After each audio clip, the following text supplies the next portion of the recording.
What's up, I'm Ayla, and I'm an artist who's been using Photoshop almost exclusively for 5 years. Um, Today I'll be going over the basics of Photoshop for new users, starting with navigation. Some Photoshop tools involved in navigation include the Move tool, the Zoom function, the Move screen shortcut. I know you've all heard of how much of a time saver shortcuts are. We'll be going over a few of the most common and popular shortcuts for design and illustration today. The way I've structured this video, we'll be going by sections, starting with like basic navigation, just to get you started messing around in Photoshop. And then like heading, we'll be like specifying slightly, I guess, but like later on, and then later on in the series, because I'm making it an actual video series on like learning the basics. Anyway, yeah. So for navigation, we have the Move tool that you see right here. It's all nice. It's a little omnidirectional arrow thing, whatever. It lets you move stuff like this text right here. My Actually, let me delete all these layers so that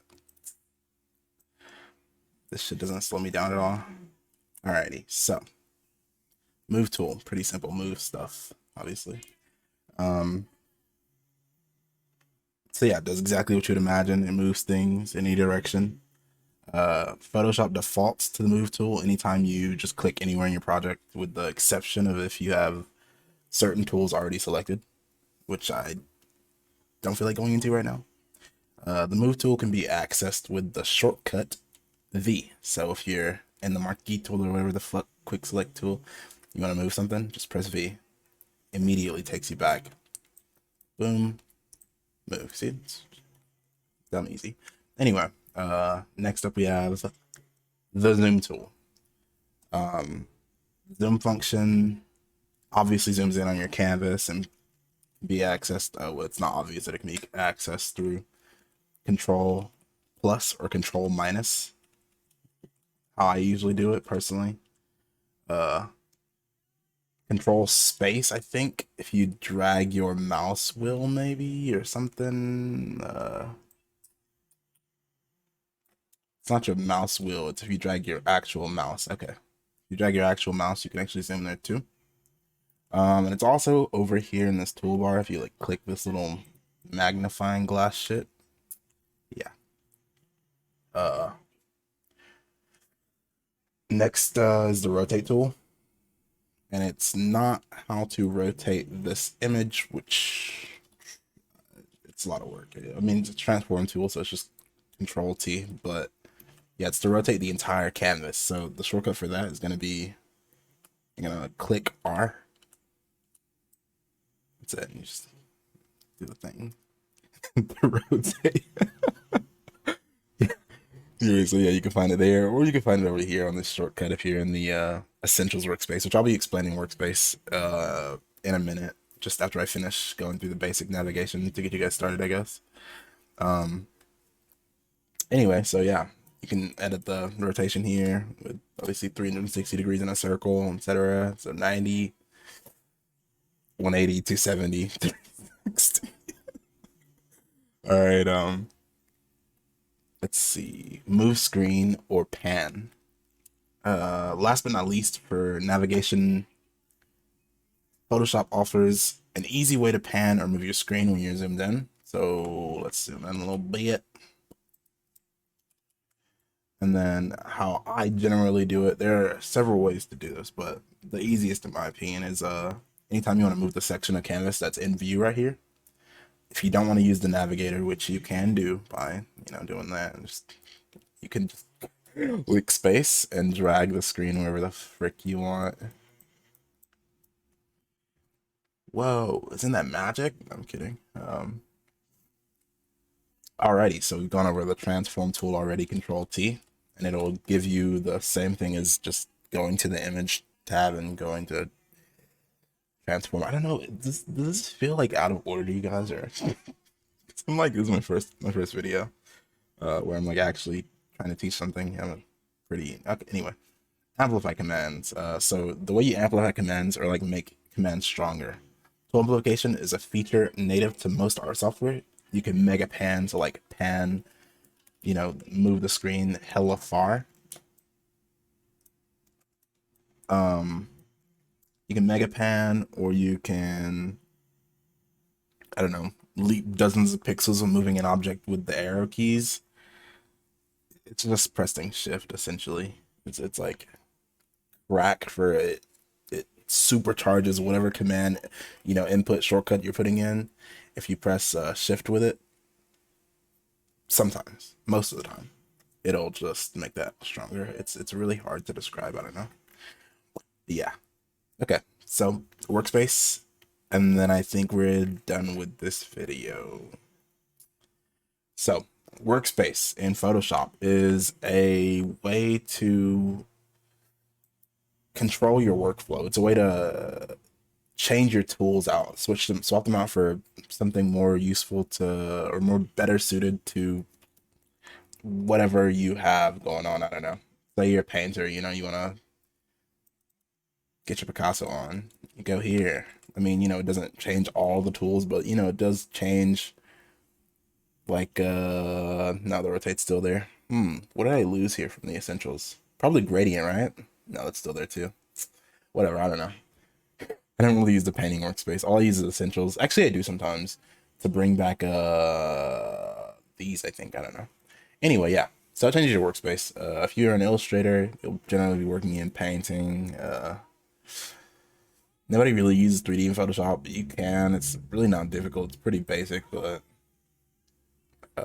photography, I'll make another like individual videos on these workspaces after I'm gonna go over tool locations real quick, just in the essentials workspace, just because we have the time to. So we have, once again, the move tool, shortcut V to move things.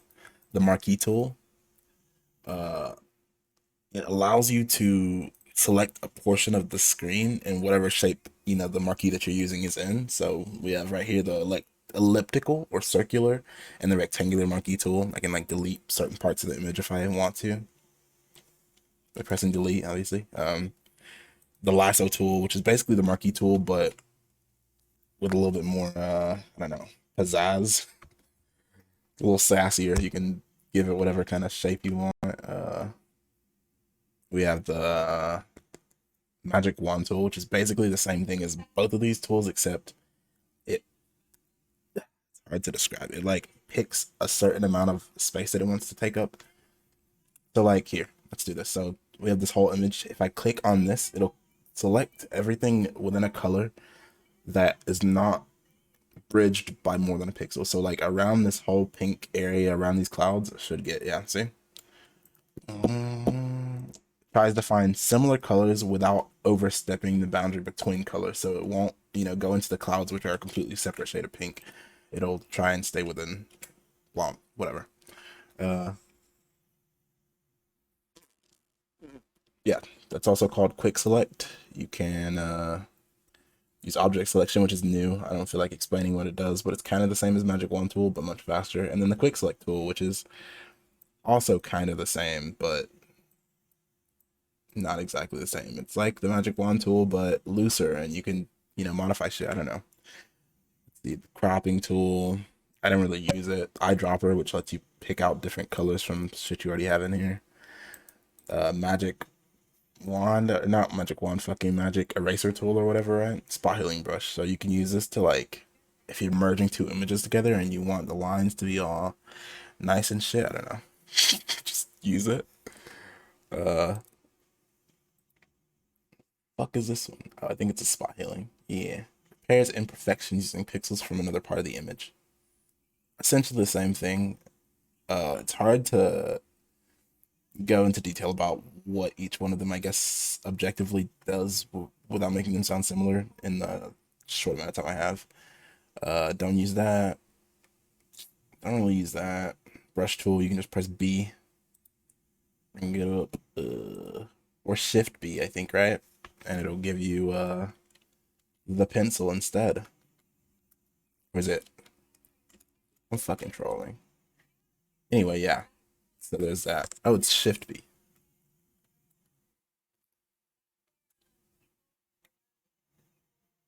Yeah, Shift B. Anyway, clone stamp brush I rarely use unless I'm doing photo manipulations. History brush tool rarely use. Eraser obviously is E, and you know, just erases things inside your marquee, outside your marquee, wherever, you know. Oh, by the way, you can use the shortcut. No, I'm not gonna explain it. Okay.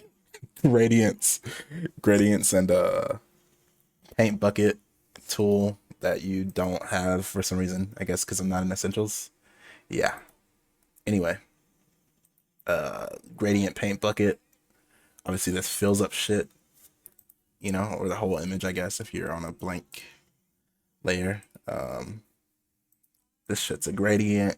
You can make different ones, drag these around, you know, fuck with them. I mean, there's like whole gradient tutorials on YouTube. Anyway, blur, sharpen, and smudge. These are really good for photo manipulations because sharpen and smudge basically just affect how the light on the edge of an object will hit it. So actually, it's neither one of these. I'm fucking so odd. That's not what either one of those tools do. Okay, so sharpen obviously sharpens shit. Smudge, the opposite. Blur. Well, no, blur I guess is the opposite of smudge. Smudge is like blur, but specified to you know wherever you touch with your mouse. Dodge and burn affect how the sides the sides of an object are altered by light in a piece that you're working on. It darkens or brightens up, you know, edges basically. Pen tool is basically the same thing as a lasso tool, except you're using points to modify it. I could explain in detail how to use it, but yeah, I'm not gonna do that either. Text, obviously, got vertical text, horizontal text masking tool. I'll explain in another video as well. Path selection, I think, is how you modify, yeah, these generally. Direct selection, I don't know, can you? Yeah, I guess you can still. Anyway, yeah, selection tools. You right click, I would assume that it's like common sense, or you can use shift. Anyway, yeah, so we got the rectangular tool, the rounded rectangle tool, the ellipse tool, the polygon tool, the line tool, and the custom shape tool. And that is the end of our video. The next one I think I'll do like I don't know, maybe I'll work on, I'll explain painting workspace in a little workspace a little bit, and I'll talk about some of the tools that I didn't go over in depth here. You got the new layer thingy down here. Yeah, I'll just show you everything is real quick before the end of the video is over, because you know, I mean, I'm like basically done. This is how you make adjustment layers, or layer masks. They do basically they take the part of your image that's in the marquee and then make it the only thing you see. It's the easiest way to describe it. I don't know. You can inverse that like Control I. There's a lot of different applications for this, but this is just the basic. Yeah, I don't know how to use the tool. Anyway, these are adjustment layers right here. This is how you make a group, which I don't know, useful sometimes for organization. And new layer. Oh, and then layer mask. You can either right click or clipping mask. Either you can right click and do clipping mask. Clipping mask just does this. So you see how this little square here now? Clipping mask just clips it to whatever your image is. So I don't know why this is out. It's because there's so much white on here. And then also I have to move it so that you guys can actually see that it's moving. There. See how the clipping mask, since it's clipped onto this and the square is the only part of this that's white, all you can see that's onto this, like this whole layer right here, all you can see is this white square of it. And then this right here, excuse me, makes it so that you can only see what's over the area that you've clipped it to. So if I wanted to inverse this, I would be able to see her legs, but not her center or whatever. See? Anyway, yeah, that's the end of the video.